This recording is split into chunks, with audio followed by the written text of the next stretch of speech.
Hey, what's up guys? It's Joe from GadgetryTech.com, and today we're going to review the Cherry MX Board 6.0 keyboard. This keyboard has a retail price of $250, but you can find it for less than $200 on Amazon. I've seen it anywhere from $130 to about $190. So take it for what you will, but that's basically what to expect to pay. This is an illuminated keyboard, which is excellent. It uses the Cherry MX Reds, and it has a technology called RealKey technology, which we'll get into later. Right now we're just going to focus on the unboxing so you can see what it comes with. Now this did ship in this box, so if it looks a little dusty or beat up, that is why. As you can tell, Cherry MX Reds. This keyboard does not come with any other option. Unlike some of the other Cherry boards I've reviewed, you can kind of choose the keys that you prefer because they have different tactile feel and all that. But this one only comes with the Reds.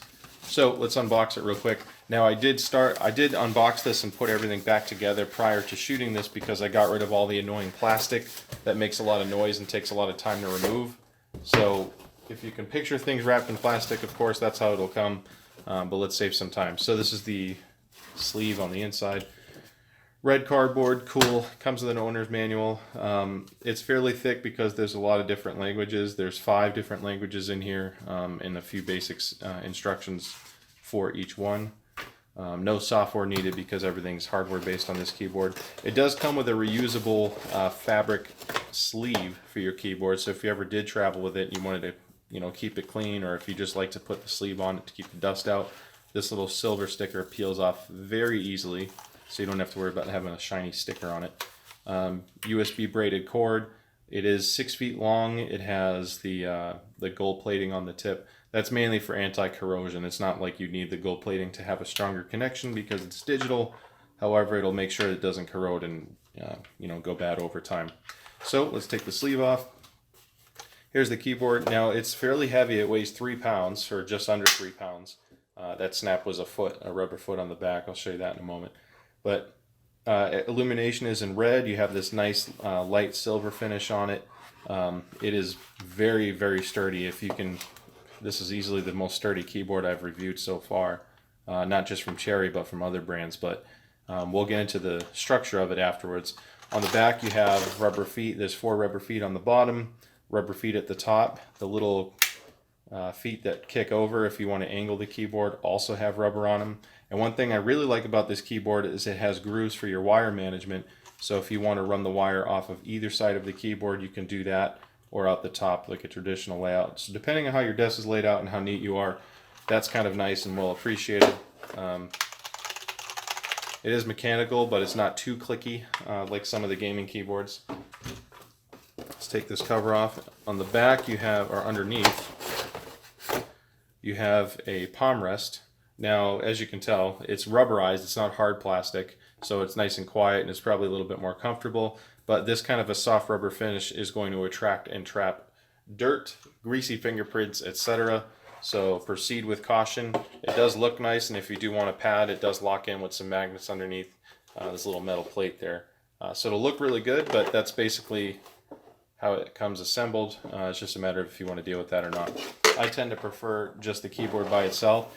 And I will point out very quickly that this has very thin bezels, as you can tell, which is nice. I don't like keyboards taking up too much space on the desk, so having that is well appreciated. And again, between the noise, the durability, this is a solid board. So we're going to use the keyboard for a while. We'll show you some videos of it running so you can see what the illumination looks like, and then we'll talk about our final feedback and impressions that we got from this from using it for a bit.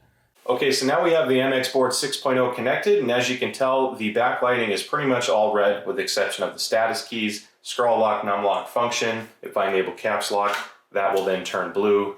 Disabled is off. It's a very nice way to integrate lighting and make the keyboard cleaner. I don't have to deal with a taller bezel up above that gives me status lights. I get to take advantage of these media keys up here instead of putting caps lock and scroll lock and all that up there like some other brands tend to do.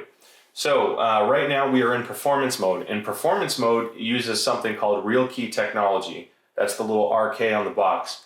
RealKey, this is the only keyboard I know of that has an analog controller to detect keystrokes. And when connected with PS2 instead of USB, your keystroke speed is as little as 1 millisecond before it's processed by the computer.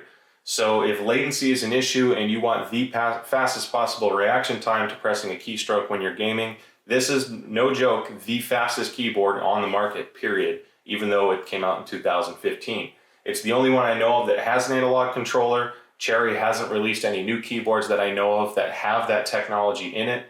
If they do, we'll be sure to do a follow-up review on the new technology, as I'm sure their stuff has evolved. However, red means performance mode. Your keystrokes are incredibly quick.